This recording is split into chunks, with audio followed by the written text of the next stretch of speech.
आवारा कुत्तों का मुद्दा लेकर पार्षद संदीप कपूर के पास भी पहुंचे।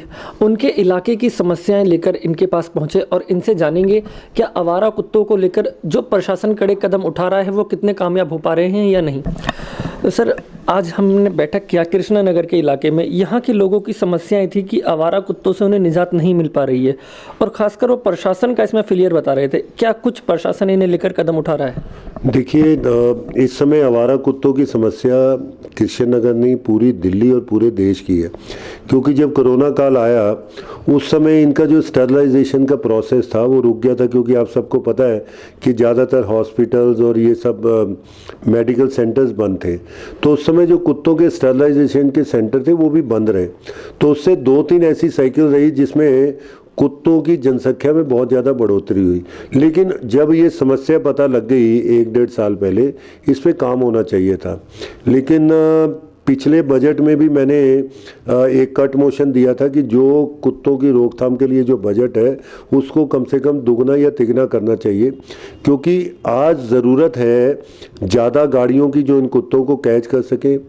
आज ज़रूरत है ऐसे स्टरलाइजेशन सेंटर्स की जहां इनकी बर्थ कंट्रोल के लिए इनका ऑपरेशन हो सके, क्योंकि एनिमल बर्थ कंट्रोल एक्ट 2001 में और उसके बाद अभी 2023 में भी आ गया, उसमें बहुत क्लियर लिखा है। मैं सारे आपके दर्शकों को भी बताना चाहता हूँ कि जो भी स्ट्रीट डॉग्स हैं उसमें क्लियर लिखा है street dogs can not be dislocated. मतलब जो आवारा कुत्ते गलियों में हैं उन्हें भी आप अपनी जगह से दूसरी जगह ट्रांसफ़र नहीं कर सकते, क्योंकि इसमें जो डॉग लवर्स हैं वो काफ़ी हावी हैं इस पूरे एक्ट में। तो इसलिए जो एमसीडी की टीम आती है वो टीम चेक करती है कि जो कुत्ते स्टरलाइज नहीं है उनके कान कटे नहीं होते हैं, ये भी आप ध्यान दीजिए।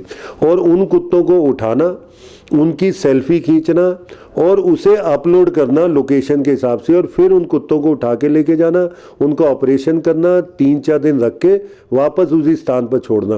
क्योंकि ज़्यादातर लोगों की मांग होती है कि ये कुत्ता काट रहा है या पीछे भागता है तो इसे इस गली से उठा के कहीं और ले जाओ।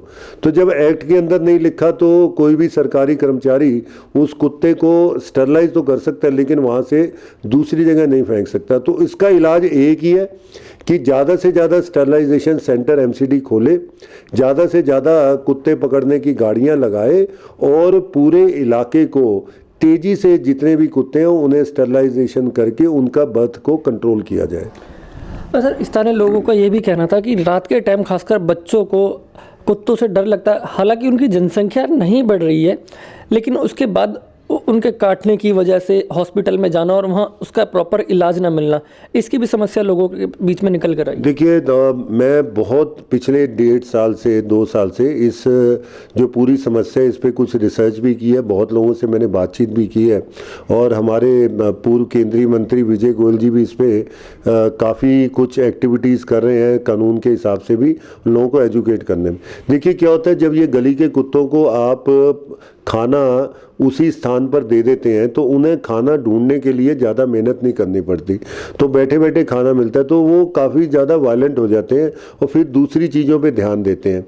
तो एक हमें ये भी देखना है कि हर गली मोहल्ले में अगर आप सड़कों पे इन्हें बिना मेहनत के खाना देते हैं तो जो एनिमल जो ये सब इस पे रिसर्च करते हैं तो उन्होंने कहा है कि ऐसी स्थिति में कुत्ते वायलेंट हो जाते हैं।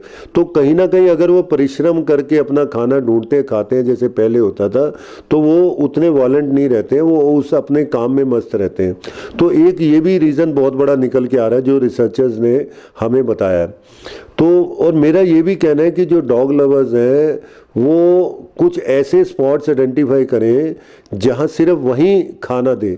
अब हर गली के कोने कूचे में अगर आप खाना देते रहेंगे तो कुत्तों की जो एक्सरसाइज नहीं होगी, वहीं बैठे बैठे खाना मिलेगा तो वायलेंस आएगी। ये एक रिसर्च से सामने आया है।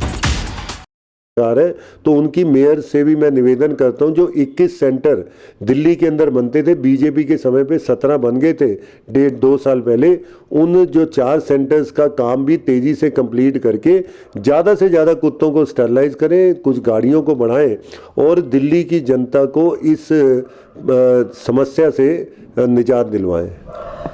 बैठक में इस बार हम आवारा कुत्तों को लेकर कृष्णा नगर के लोगों के बीच पहुंचे और वहां की जनता का खासकर यही कहना था कि यहां छोटे बच्चे से लेकर बुजुर्गों तक को कुत्तों से डर लगता है। खासकर अगर गाड़ी पर निकलें तो आवारा कुत्ते काफ़ी भौंकते हैं, काटने की भी समस्या सामने आती है। उसी बीच हम स्थानीय पार्षद संदीप कपूर के पास भी पहुंचे। उनका कहना था कि कुत्तों को पकड़ने का सिलसिला एमसीडी लगातार करती रहती है, हालांकि कुत्तों को जिस लोकेशन से पकड़ा है उस लोकेशन पर वापस छोड़ना पड़ता है।